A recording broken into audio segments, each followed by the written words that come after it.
I don't know if you guys saw it today. Richard Hart had a pretty cool, legal analysis drop of various different items, including, let's see here, we got constitutional law, limits on SEC power, securities, regulations, right to financial privacy, and whatnot.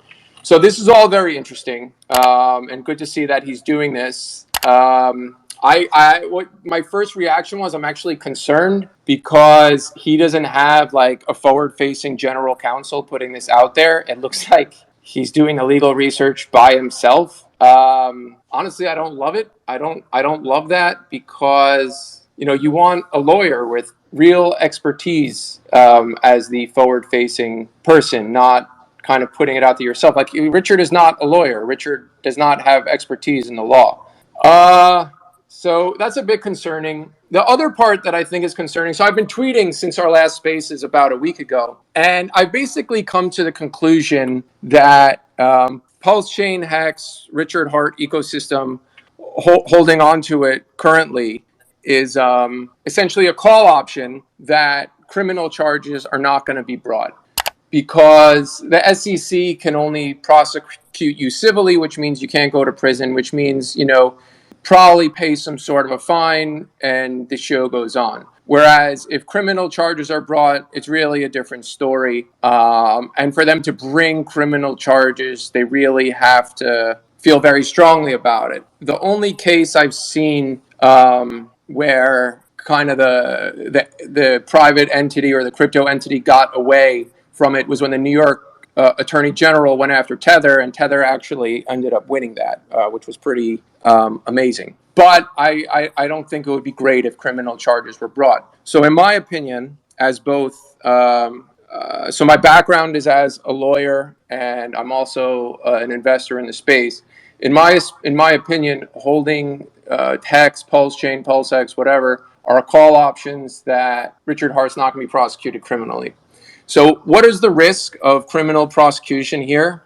So right off the bat, so in order for the government to come after you criminally, they really have to feel good that they're going to get a jury to decide 12-0, because that's what it has to be convicted criminally in America. 12-0, so unanimous, that you're guilty. And if one person says not guilty, then you're innocent. So I don't think he will receive criminal charges for Pulsechain, because if you look at, and I posted this in the comments of the Twitter Spaces, I think these are the key documents: Pulse and Pulsex terms of service as to why a criminal case won't be brought against Richard. So the criminal case, the reason why they would bring it was like, oh, Richard defrauded everyone and went and bought like Louis Vuitton bags and diamonds and stuff. I don't think a jury would find him guilty 12-0 on that, because in writing, here we have the Pulse and Pulsex terms and terms of service. Is essentially you have no expectations of profit from the work of others. There's no common enterprise. There's no expectations. It literally says there shall be no expectations of efforts of a promoter or third party. Like there's no expectations. I believe he said that like many times. It's just to have this in writing, I just don't see a criminal case that could be brought, because if you just have some average American and says there's no expectations, and then additionally this can be used for marketing to bring attention to this because it was a political statement, I don't see how you get 12 people that unanimously say he's guilty just because this is in writing. I don't think it's fraud because it says there's no expectations, which really, so I'm kind of exiting the world of criminal for criminal charges for Pulsechain, simply because of this is in writing, and the SEC no doubt has referred this to the DOJ or whatever, and the DOJ says, okay, let's see your evidence, and the DOJ is highly conscious about wasting taxpayer money, regardless of whether you're Democrat, Republican, what is going on now in the presidential election. That's a different story. But to go after like a crypto person, of which it's not like Mashinsky, it's not SBF, where there's a whole mob of people chasing you down. It's just what I could see, less than 10 people are, complaining about him on the internet. So it's not a mob. And it says in writing that, you have... So yeah, Cleo's a big portion of that. Yeah. So that's one guy, and say there's 9 other ones, but it clearly says in writing you should have no expectations. Worst case, they say, oh, he was using for marketing to draw attention to a political, and then on top of that, it resulted in a $27 million donation to the Sense Foundation. Like, I just don't see criminal charges being brought Blue for Fan. Pulsechain. Did you sacrifice for Pulse? I can't get into it. I don't want to So get so into you, what I did. so you may or may not have. Yeah, just like anybody else in the world, I may or may not have. Are you passionate about this? I think this is a really important case in the history of the crypto wars, which have been going on for, almost 100 years now, from the U.S. government and the private sector. Respect, yeah, for sure. But I was just gonna go back because if you know Richard, because it seems like you know Richard, and a lot of people in here are tuning in. They know Richard, right? I know Richard. I think he blocked me. Shout out to Richard Hart though, because he gave me so much alpha and a lot of intel. But yeah, I was gonna say. So obviously with Pulsechain, it took a little bit of time, right? It took some time. I'm glad it's up because I've minted a hell of a Yeah, lot of but I things guess like what I'm that. getting But into what, is, what I was gonna say real quick is I was just gonna ask you, um, did you get a chance to watch some of those like Maddie Allen videos, with Pulsechain when that was coming out? Some of those launch parties. no. Because there's a very very good episode that me personally I tapped in because I wasn't I'm out here on the West Coast. I was thinking about going to Vegas for it, but I'm like I don't know. Actually, Jack Levin streamed with Richard Hart there, and it was just really interesting. So it's like one of the best streams that I think I've seen. I really shouldn't be up here on this stage because I am not a lawyer. But I did want to ask you, I was in a different conversation with people saying he's going to jail, he's not going to jail, the SEC can't fucking win a lawsuit, this, that, the other. Here's a question for you. Do you think if the opportunity presented itself for a settlement, do you think Richard would settle or would he just continue to fight it? Or what do you think with as far as that? How do you think this thing ends if there's no criminal charges? It just gets thrown out or how does this work here? Yeah, very good question. So, two things. If there's an opportunity for settlement, like a good settlement, yeah, of course, I think I'll take it. But what I was going to say, it's all about the criminal charges to me because the SEC, like, just whatever. It's just not a big deal. EOS raised over $1 billion and paid less than 2% of it as a fine. I think actually 0.2%, 2% of it as a fine. So it's just not like a big deal. The key thing to me is the criminal charges. I don't think criminal charges will be brought for Pulsechain because of, it's in writing, no expectations, whatever. What that leads us to, though, are criminal charges for Hex and the manipulation of Hex as accused during, in the SEC complaint during the token sale. So, and then potentially the price of it. Now, in the SEC complaint, they say the manipulation during the Hex token sale, 94 to 90% of the ETH deposits were recycled transaction directed by Hart and other insiders. The question is, how often has a criminal case been brought against manipulation of a security or commodity, right? In Richard Hart's drop today, it was like, oh, about crypto as a commodity, great. You know what? People have gone to prison for manipulation of the price of a commodity. Just a simple Google search, you'll see this. So in my opinion, that's the key question, and everything else doesn't really matter as much. Hey, maybe SEC violations, maybe not, you settle. I don't think they're bringing criminal charges on Pulsechain. It was very cleverly designed, no expectations. It's in writing. I don't think a jury of 12 people would convict him guilty on that because it's in writing. Like Richard Hart's lawyers will be, look, it's in writing, guys, no expectations. So why can't he buy a diamond if you have no expectations? Additionally, it was a political statement. It was marketing for it. There's just no way 12 random people are going to, I can't say no way, but how could 12 random people see in writing no expectations and then the government says it's just, whereas the Hex manipulation, there is precedent for criminal charges on that. And in my opinion, the entire case and the future of Hex and Pulsechain and the price of it and the communities and the treasury rests entirely on the blockchain forensics wallet investigation. Okay, so that's kind of what I want to explore in this call and the arguments for and against both the factual and legal arguments for and against, Richard Hart being guilty or not guilty for the blockchain forensics wallet investigation as to whether either the Hex token generation event or the Hex price on the exchanges was manipulated. That's what we're really going to focus on today.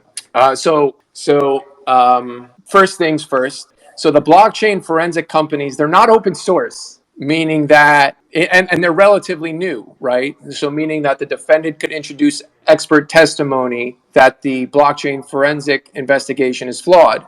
And on this matter, think like O.J. Simpson and DNA being brand new at the time. They were able to introduce a whole bunch of things, a whole bunch of doubt. You know, if the glove doesn't fit, you must acquit, and whatever else that the DNA was tampered with. So that begs the question: how can the government prove essentially the blockchain investigation if we can't see exactly what the investigation consisted of? So that's the first What's thing. interesting, I think, is Hex might be like, I mean, it's just such a wild, it's just a wild ride, I think, and I think it's one of the most educational tools that I've received. Was a lot of it was the sci-fi. I don't know if you read that book, Glutathione, from Richard Hart, but that's Yeah, I did. I read all his yeah, stuff. he's putting out some really good stuff. I just yeah, it's just it's tough to really to like try to know or speculate or what these foreign officials are going to do, or Yeah, so Richard Hart has had YouTube videos. I believe it was an interview with Peter McCormick, who's like a known Bitcoin personality. Peter McCormick was accusing him of, scamming, and, he's going to go to jail, X, Y, and Z. And Richard did say, check the chain analysis. He said that, meaning that, like, check the blockchain forensics, the investigation. You won't be able to prove that I've manipulated this. So if Richard had so much essentially confidence to say that, and then notably, crypto Twitter was never able to uncover the wallets with certainty that were manipulating the price of Hex. And not that crypto Twitter is like a bunch of really smart people, but there are a lot of people that want to see Richard Hart go down. So you would think that some energy would have been, some not insignificant energy would have been expended to, show that he's a scammer and this is all being manipulated. And that never really came to fruition. There's been speculation about the wallets, but it seems like the data privacy tools were used. And if that's the case, if essentially, crypto is like a weapons grade cryptography. And if you use Bitcoin, Ethereum properly, it should be very, very difficult to put an identity to the transactions. And in criminal law, you have to prove it by a preponderance of the evidence. 12-0 in a jury. 12 random people from America have to agree that these wallets manipulated the price in this way, and Richard did it. So the question really becomes, in my opinion, really, there's one single question to the future of Pulse, Hex, the price of it, the community, the treasury. And I really want to see it flourish because I really think this community is like the craziest, most unpredictable community in crypto, and something like really magical can happen. Like the $27 million donation to the Sense Foundation is correct me if I'm wrong, but it's the biggest donation in the history of the space of longevity, So something really wild can happen from this, and I'd like to see it through. So really the only question I think that matters for everybody was essentially weapons grade cryptography used properly, in which a criminal case is likely not going to go against Richard. Are they going to be able to prove by the blockchain forensics that the price of Hex was manipulated by Richard? Richard has been on Peter McCormick, well-known crypto podcaster, and said, check the chain analysis. You won't be able to prove it. I think the whole thing kind of rests on that. And to date, Twitter has not been able to prove it. I find that to be like quite spectacular. So then we could get into, the grayscale case, arbitrary and capricious. That's really nice. XRP, Uniswap. A lot of stuff happened actually since our last Twitter Spaces. They're definitely relevant, and that's so because all that stuff happened since our last Twitter Spaces. That's how I've come to this conclusion that essentially all that matters is the criminal case. I don't think Pulsechain is going to happen on the criminal case. All that matters is the Hex manipulation claim. People have gone to prison for manipulating commodities, not just securities. Think of like, JP Morgan Silver, commodities trader, cornering the market, whatever. Simple Google search of that will return that. And then interestingly, in Richard Hart's case law drop that he did earlier today, there's nothing here about manipulation. I'm going to just read through it quickly again just to make sure. But I don't think I see anything about manipulation. So, yeah, he says securities laws don't apply to commodities. Okay, great. Hex is a commodity. Fine. You could still go to prison for manipulating a commodity. And I think that whole thing will just squarely rest on the blockchain investigation. Nothing more, nothing less. About manipulation and the drop. So, Richard, if you're in this chat or anyone has a line to Richard, let him know. So, the other reason why I think this is because, I believe Richard is actually a billionaire. And like basically all the big time operations that have defeated the SEC all have like lots and lots of money. Uniswap, no, not Uniswap, XRP, DCG. And I don't think the Coinbase has been ruled yet, but they all have lots of money. Whereas all the people that have kind of lost, they've been much poorer. But the thing with those cases that were brought after, they weren't brought against a billionaire or someone with lots of capital to defend themselves. They were brought against, it looks like, smaller time traders, smaller time operators, essentially like low level scammers. And this is where Richard Hart's like grandiosity, truly, like, is he a billionaire or not? I personally think he is, based on the investigation I've done, at least worth well north of 9 figures. So the government will weigh that in bringing their case. Are they willing to go, toe to toe? And are they going to get a jury to do a 12-0? So one thing Richard hasn't done yet is I don't think he's responded to the complaint yet. I don't think Richard's been served, quote unquote served. What that means in the law is if you're being sued by someone or the government, you actually have to be physically served, meaning like a physical person has to come where you are and give you the papers and say you're being sued. I don't think Richard has been served yet. He's probably, somewhere in Europe or wherever. So, and he also hasn't declared his counsel and responded to the SEC yet. So I believe we're are not going to get a response from him until he gets served. And I don't think he's been served yet. So that's another, very interesting angle of all of this.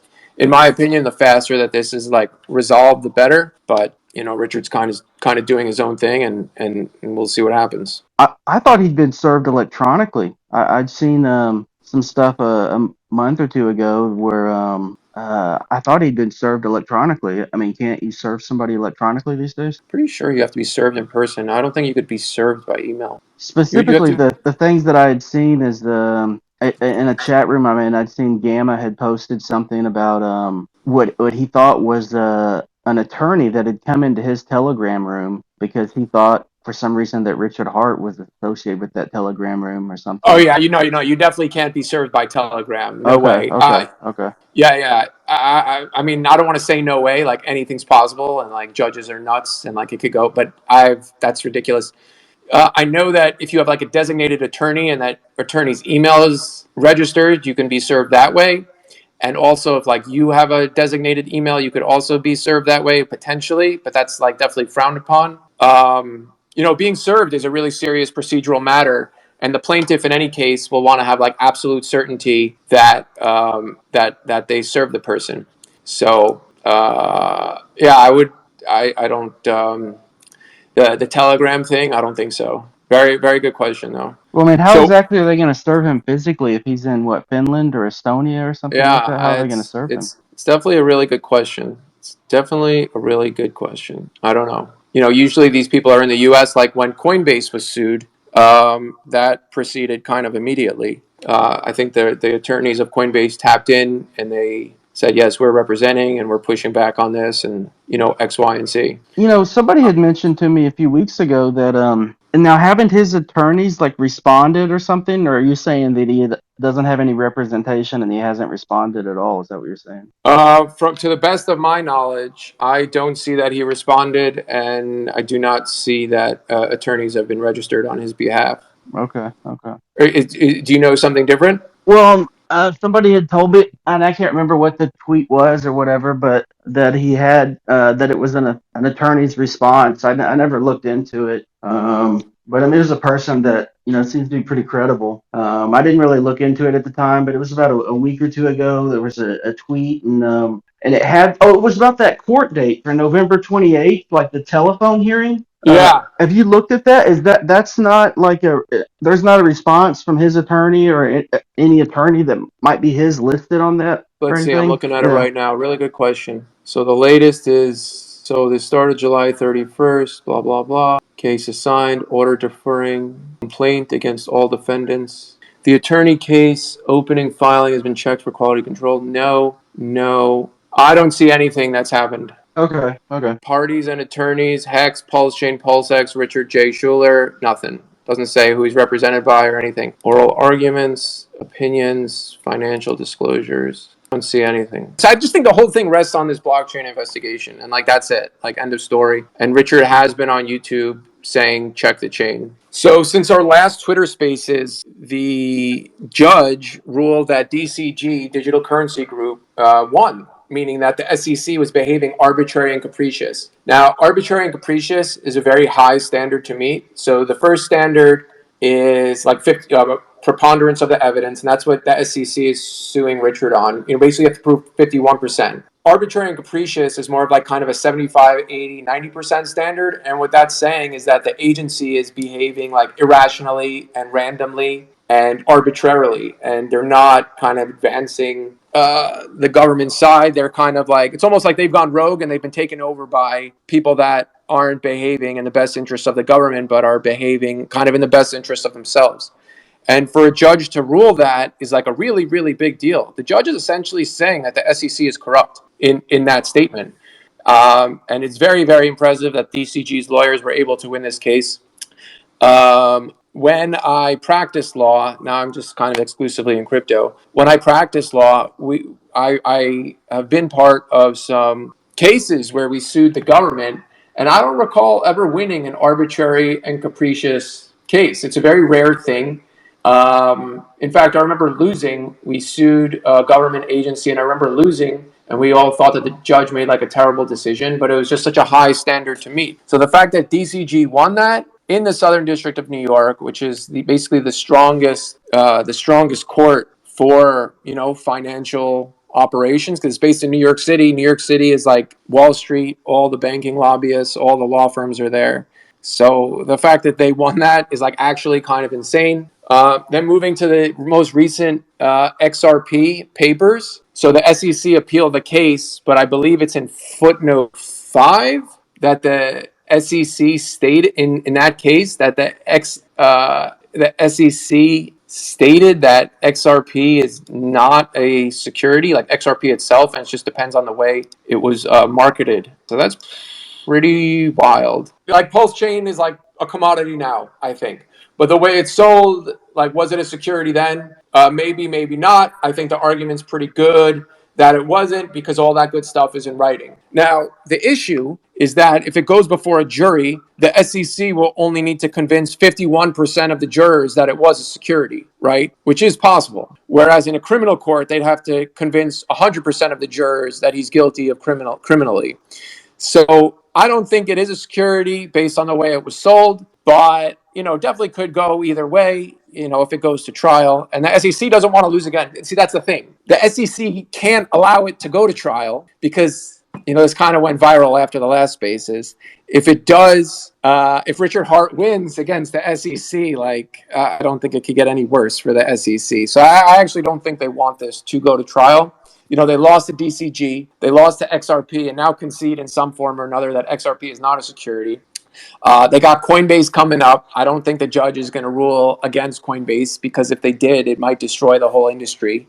And you have super big money in this space now. It's almost as if the lobbyists and people in power in the world, the people that pull the strings from the world, have, I don't want to get into too much of a conspiracy, but have turned away from the issues of the last few years that have kind of brainwashed everyone, and are now like, you know what, we're going all in crypto, and we got BlackRock, we're sending crypto to the moon with BlackRock, and all the courts, you guys must rule in favor of crypto. It's almost as if that's happened, because this is kind of outrageous that every court decision, and these are high standards, arbitrary and capricious, the Uniswap winning on summary judgment.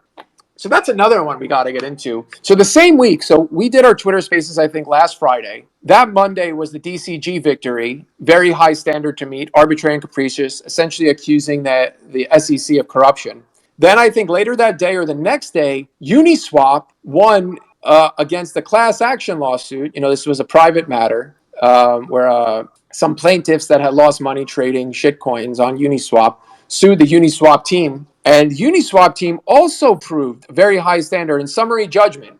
Summary judgment means, if party A sues party B, both party A and party B can move for summary judgment before it goes on to the jury trial, meaning that the judge can decide that the facts and circumstances are so one-sided that it's not even worth it to go to a jury to kind of like waste more resources, more time, and everybody's time and money. It's not even worth it because the jury's obviously going to decide this way because the facts are so one-sided. So the fact that a judge on summary judgment decided for Uniswap that the facts were so one-sided is kind of like amazing, because here you have the XRP case was more of like a 51% decision, but then the Uniswap and the DCG case, I would say those are like 80% thresholds that the judge has to rule that, DCG and Uniswap are like 80% correct against, in DCG's case, the government, and in Uniswap's case, the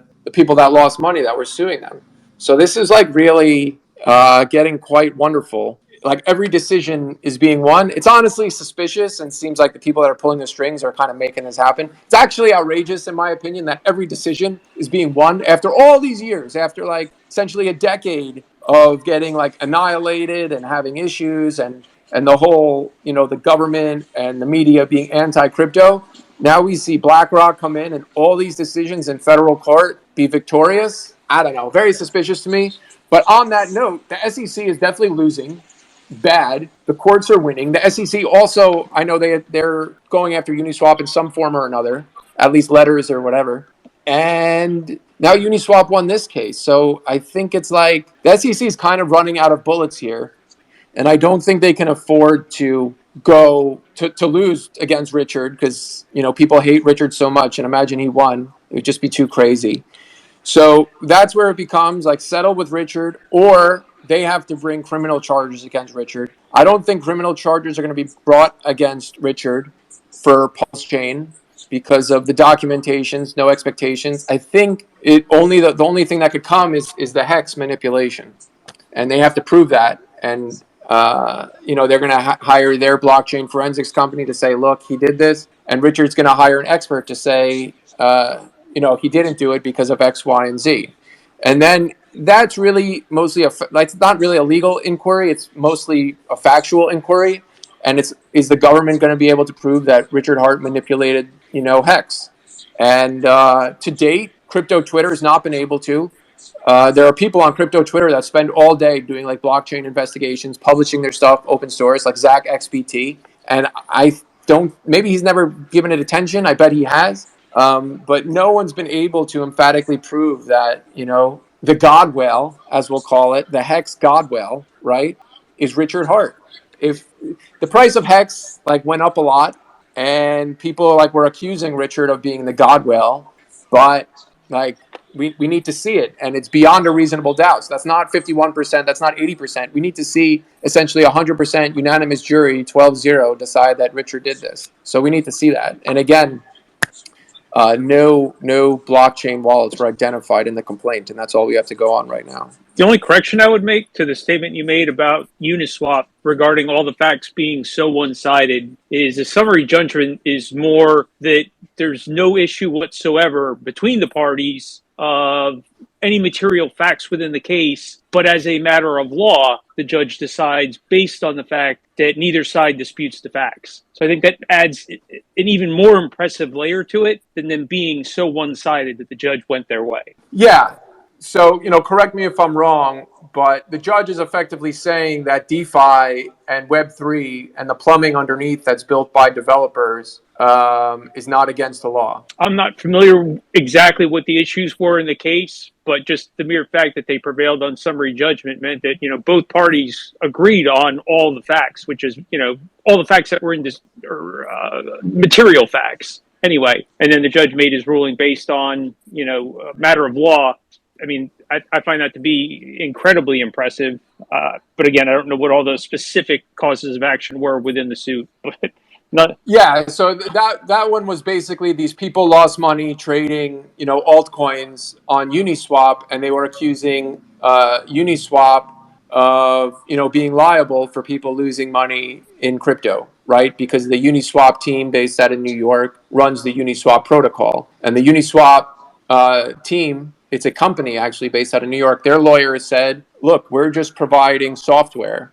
You have a Gmail address, you use Google. Is Google liable for, whatever? If someone sends instructions to make a weapon using Gmail to someone else that uses Gmail, and then those people plotted something crazy, is Google liable? I don't think they're liable." So it's generally like the same case, and that's what happened. And that's where Richard's whole case drop this morning is pretty good, but honestly, Richard, all that so Richard has to fight all this stuff. Richard has to fight the securities laws claims. Richard has to fight the fraud claims, all that stuff. I'm not Richard. I don't have to fight this stuff. To me, as someone who's actively involved in crypto and patrolling this, so hedge funds in, TradFi and the regular world, they're often reading the litigation. One of the things Michael Saylor does all day is he reads all the court decisions. He has an army of lawyers working for him in Washington, D.C., because all of this stuff shapes the law, so much. And hedge fund managers do the same with pharmaceutical patent cases and whatever. And what I'm looking at here is the reason why I really enjoy doing these spaces with the community is because, we get new information that otherwise I would never thought about. And it helps kind of is this an investable asset or not? How is the case going to go? Is Richard Hart going down? Or is it going to kind of settle and we restart the whole thing? So I have a quick question for you. Given the XRP decision, what I found interesting was that the judge stated that when you're selling to an institutional investor is a security at that point in time, but when you're selling to the general public is not a security. So from an SEC, I'm not really seeing where a decision hasn't been already made that's favorable for Hex, PLS, and PLSX. So on that, I think there's a difference there. So that decision, what it stated was that XRP that was sold from Ripple Labs to institutional investors, Correct. That is a security because Ripple Labs is getting the money, right? Correct. Ripple Labs is the promoter and they're getting the money. Now, what they said was not a security. So they said the great majority of Ripple Labs sales were to institutional investors. That's a security. I think it said when it was sold off of places like Coinbase and Dexes. So the judge was determined, I don't know how they got to this, but they said that 99% of the sales of XRP on exchanges were done by third parties. And therefore, that money on exchanges did not go directly to the promoter, aka Ripple Labs. And because of that, there's strong federal case law that basically says that all that matters is essentially the promoter getting the money. And if the promoter doesn't get the money and it's on the exchange, that is not a security. So I actually think that that's going to be upheld. So just to kind of rein it in, secondary sales on an exchange, if they're not made, if the money's not gone directly to the promoter, Ripple Labs, so 99% of the sales on the exchange were not by Ripple Labs. And because of that, those are not a security. That was that, which is kind of weird and interesting because what could happen there then is Ripple Labs sells the XRP to a market maker, institutional party or whoever, and that institutional party then dumps the coins on Coinbase or Binance. So just having that indirect party in between. But that is actually what the case law says, is that it's really the promoter selling to whoever and receiving that money, and that's the security, and then the secondary sales on the exchanges are not. And there is, case law to that matter. So really excellent question. So they would have to prove that the sacrifice funds went directly to Richard in order for that to apply to Richard. And I don't know if they can approve that. That's what I find it difficult to prove. Well, that, and then they'll have to show that when him saying there's no expectations, that does not matter, and then they'll have to show that he stole the money and bought the diamonds with it. Yeah. And you know what? Even if they show all of that, they still might lose, or there will be a settlement. And that's why I don't think because in writing it says you have no expectations. Like it literally says that in the Pulsechain terms of service. I thought about that, right? And I get is I get is on the website and all that other stuff, and that language have never been tried in court before, right? So I'm interested, for my own personal knowledge, to just see how it's debated, right? Like how do they really debate that language? But what I found interesting is that you can't really prove that either party really corresponded that to each other, right? I mean, that's going to be the difficult point. And then I would even suggest that there was nothing to really give an expectation on, like it did. Yeah, I mean, there's definitely arguments. It had no price. Like it's not like it was a price, right? Yeah. So what the government's arguing is like, wink, wink, we're going to the moon, and there's like relevant arguments there, like ROI 10,000x. Yes, it's been qualified, and it could go either way. But in my opinion, it doesn't really matter. All that matters to me is the criminal charges, and are those going to be brought? I think Richard Hart has so much money that he'll be able to fight the SEC, and that they will eventually be able to get to a pretty good settlement. And it's just like a matter of, are criminal charges going to be brought? I don't think criminal charges are going to be able to be brought for the Pulsechain stuff, just because it says in writing that no expectations on the Pulsechain and Pulsex terms of service. And because it says that in writing, I don't think you're going to get 12 jurors to say that he's guilty, because, that's what it is in criminal law. You have to have a unanimous jury in America. A jury of your peers, 12-0 guilty. So I don't think that's going to happen, just because of, it's in writing, no expectations. And that's why I think the whole thing of the Pulsechain and Hex community is really based on, are criminal charges going to be brought against Richard for manipulation of the price of Hex? And that whole thing rests on the factual inquiry of the blockchain forensics analysis. And that's all I'm looking at. That's like what I'm studying. I've been trying to actually, over the last week or so, since the last spaces, I've been trying to do my own investigation and tie the Hex God Whale. I've been trying to tie the Hex God Whale back to Richard, and I'm not able to do it. And for those that don't know, I highly recommend going on YouTube. Here, let's see what it returns. Go on YouTube and type in Hex God Whale. But their reach is far beyond that, right? Like them guys are pretty good, man. I've seen research projects of getting through mixers and doing proper traces and everything in blockchain. One of the things that you lack when you do your investigation is the exit strategy. So you got to exit. You got to.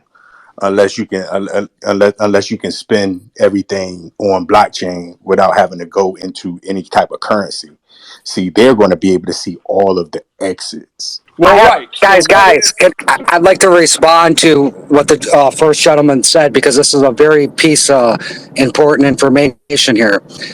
So you said that because on the website it said it's a sacrifice, right? And that was the logic behind all that, okay? And that's what a lot of people think. Now, when Mario had that big space right after the SEC thing came out, the pharma bro, Martin, what is it, Scarelli, the guy bought the Wu-Tang thing, went to jail and all that stuff. He's very familiar with the law, and this is what he said, right?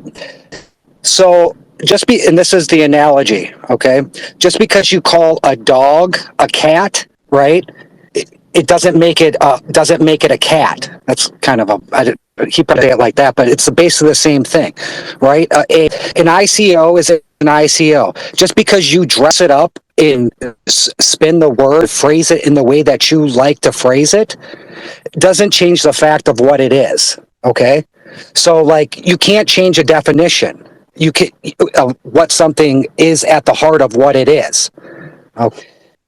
And the second piece is, one that he talked about was criminal charges, right? So I did a bunch of, everybody did a bunch of research, but people, at least the people I know, told them this, right? So generally how, like if the SEC has criminal charges in there, right?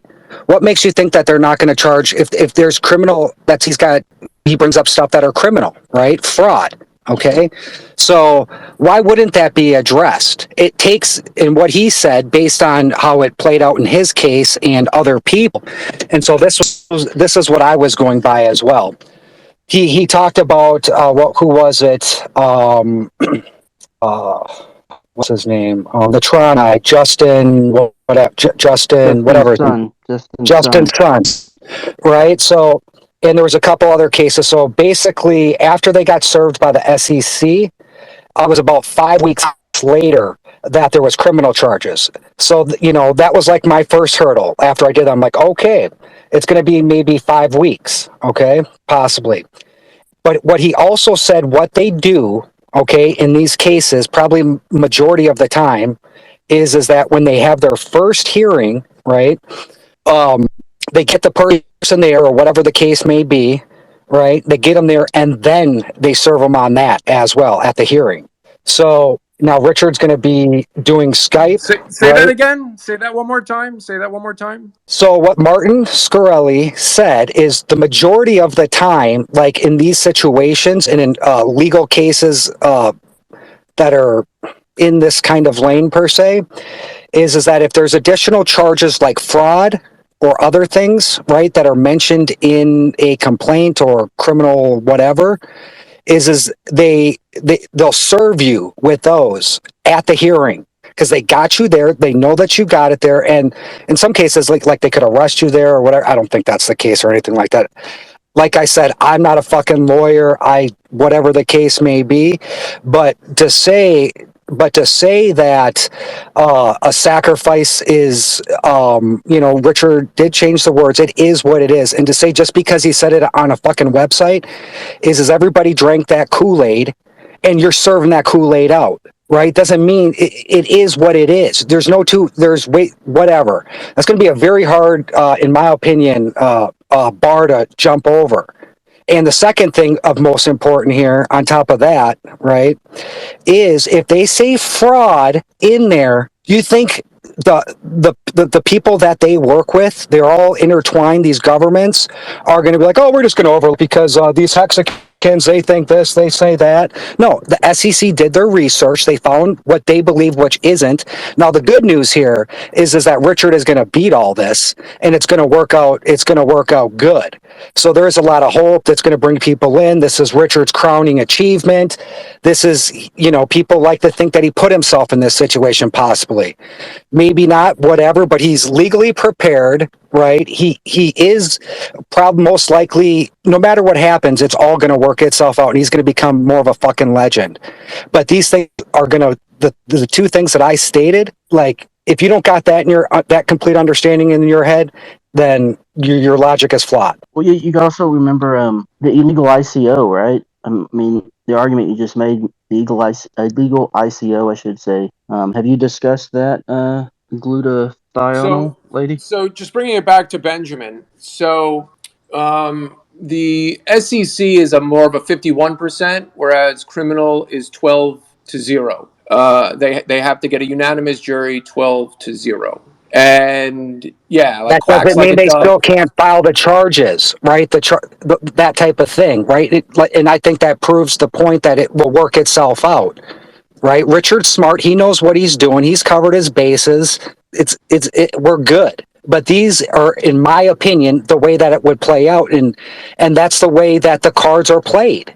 to look at the cards anything different at this point, right? They're going to use their tools, right? And they've showed you their hand, and this is how their hand is going to play out, right? That's what it is. So but I'm sorry, continue. So what I was saying was that I think it's going to be really hard for a prosecutor to look at the Pulsechain case and say, prosecutors, they don't like to lose. They do this stupid thing where they are like, oh, in my career, I'm 20-0. It's like, well, your job isn't supposed to go undefeated. Your job is to uphold the law. And if someone's innocent, you should let them walk. Your job isn't to find them guilty at all costs, but that's how they behave. So this is about money and juice. Everything is about money and juice, right?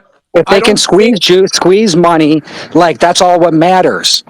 Right? The case has gone this far. They're not just going to throw, you don't start a case and not oh, we're just going to drop things and, because we're going to whatever. They're going. They do not. I understand. What I'm saying, though, is that I think because that stuff is in writing, that you have no expectations, that it's unlikely. I think it would be a poor decision by a prosecutor to bring an action legally. That's what it is. Hold on, let me finish. Because very unlikely they're going to win on summary judgment, which means it's going to go to a jury, which means you have to get 12 random people to say that Richard's Heart is guilty in the face of this piece of paper, which is the Pulse and Pulsex terms of service, which says you have no expectations of where this money is going to go. I don't think 12 random people would say you're guilty, because in Richard Hart's closing argument, and he gets to go last, he's going to get to say, no expectations. You had no expectations. So I don't see how that's... Oh, okay. So that changes. So anybody can do an ICO because you say no expectations. No. That's not what I'm saying. I'm saying that he can lose the SEC lawsuit, but it's unlikely that a criminal charge will be brought for Pulsechain, I think, and I could be wrong. Who knows? Anything could happen. This is really at the subjective whim of a few humans. They've showed you their cards. They showed the they have it in the thing. They're just not going to make up shit and throw shit in there. I mean, obviously they are, right? But we all know that. But that's the hand that's being played. To think anything different, you don't. That's not good numbers. That's not good odds. You don't bet on that side. So if you're a prosecutor and you see in writing you have no expectations, would you think that a jury of 12 random people, could be absolute morons, could be rocket scientists, and everybody in between, are all going to decide that you defrauded people of which you put in writing that they have no expectations? In history, has there been someone that's defrauded people and those people have had in writing no expectations? Well, didn't EOS had an illegal ICO and fined $25 million, right? Yeah, yes, but that was hey, buddy. Sorry to call you buddy. Hold on. Please don't buddy me. Don't buddy me. I have no idea who you are. I'm not your buddy. I'm not your friend. The EOS $25 million fine was civil by the SEC, 0 criminal charges. 0. And that's what I'm saying. He could be fined monstrously by the SEC, but I don't think a criminal charge will be brought on the matter of Pulsechain. I think it could be brought on the matter of Hex. I understand what you're saying, Benjamin. They do accuse him of fraud in the SEC complaint, but there are 2 different levels of the jury. One's 51% and one's 100%. So I understand what you're saying. You don't bet on that side. I get it. Go on. I'm sorry I cut you off. Go ahead. I really do enjoy your points. Yeah, I appreciate it. Sorry to call you buddy too. That's why I said something after. But you said that something about the lawyer, she's going to look at it and whatever. The lawyer's going to laugh. She's going to say, you're calling a dog a cat because no matter how much you want to spin it and call a dog a cat, it doesn't matter, buddy. That pumps them up more. And see, that's the whole thing is the more you try to, the people Richard's going to be fine, but in the other thing you said. Why do you say Richard's going to be fine if you're arguing that criminal charges are going to be brought? So how could you say he's going to be fine? I mean, he's going up against because I believe in there's a few things that I believe in, right? and people, everybody has gone down these roads of what Richard is and what Richard isn't, and we've all battled internal things about that.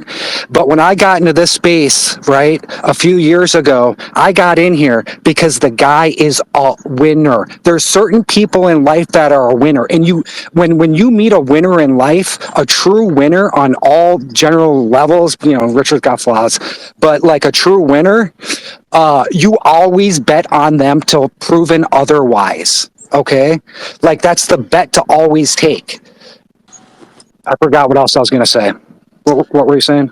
Well, okay, but if they're bringing criminal Yeah. So criminal charges. charges, So yeah, of course. Like I love this. This is like the best setup in every single way, because I do believe. Like I don't know how it's going to play out, but I do know it will work out for us. Okay, and this is the perfect setup in so many ways. So yeah, criminal charges like bring certain more elements, certain things, and when you beat these things, so yeah, even though the cards are gonna be laying down, Richard is going to sit there at the end, and I believe things are going to work themselves out. Might take a little bit longer, whatever, but like it's all good. Like that's what people like. well, so the thing where I would argue potentially not all good is securities fraud, brought criminally is felonious, punishable by prison time. So just the threat of that, I think if those charges are brought, which I don't think they will be for Pulsechain, I think they could be for Hex, but I don't think Yeah. for Pulsechain. But if they are brought, I think we add another zero or two into the price, to the right of the decimal of Pulsechain, Hex, and Pulsex. Oh, hey, that's good, right? The good news is, guys, here. No, Buy no, the it's not dip. good. I push back. That's not good. No, hear this out. Like we all put in whatever we thought was a lot of money, okay? And the further it goes down, the more our money is a wash. Okay, this is how I look at the end of the day. Like basically everybody's at zero. And the guy that if it goes down even more, even the guys that got in millions and millions, right? Theirs becomes less and less and less. So in essence, everybody's equal. Okay, so that does suck that you got to bring in new money, but in this type of situation, you got to look for the positives and your advantages. And if you can wash people out, like, and everybody's even, that's a pretty decent setup if you're prepared. And trust me, the smart people, they know who they are. Some of you guys probably know these guys are well-known people. Like, they went into cash right away, right? How could people? I'm gonna shut up after this. But how could people, when that bridge money was coming in, and you're seeing the bridge money come in, and there's no more coming in a day or two, right? How that worked out the first week, and you think the price is going to keep going up? That was the time to sell. Like, but anyways, and that's what people did. Benjamin. So in the Martin Shkreli case, the charges were brought together. Actually, the criminal charges were brought 3 days before the SEC charges. Okay, yeah, I'm not exactly sure what the exact details, but those are the things he said. And 3 days before, there's different situations, but I laid out two of them. I looked into Tron and other people, and it was roughly about 5 weeks. And so that's, what I was going with. And then I was thinking when he gets to his court appearance, maybe they'll bring other charges. I mean, these are just throwing shit at this is just odds. Yeah, so it's happened before where they bring it after the fact, but the time. All right, let me see here. My phone is about to die. I'm going to plug it Dude, in. I just want to say something All right. real quick to Benjamin. Benjamin, I couldn't help but laugh to myself a little bit when you said they can't just redefine things. Because the first place my mind went to was maybe you haven't seen the debate on what is a woman lately. They being government, they tend to redefine Exactly. whatever the hell they want, Thank you. whenever they want. Whoa! I have to hijack this conversation. Fine, what is a woman? Whatever, but you have to do it in criminal court 12-0 against 12. Well, that brings me to your side. That brings me to what you said, which I think I'm leaving, but I've given you the information, and you can think on it. You will. Much respect, much love. That's just my opinion, and I'm sticking with it. And I'd love to physically debate anybody on that, right? Like, if you think you can jump that bar that I set on and the basic standard of that, like, I would love to hear it. DM me, and I'd love to talk to you because I want to learn something I don't appreciate it out. I think the issue Yeah, with I'm following you, Benjamin Benjamin. That was great. was his failure, not due to any fault of his own, to see it the way that you're seeing it. But as a lawyer, I too am a lawyer, and I understand that they're just not going to do that.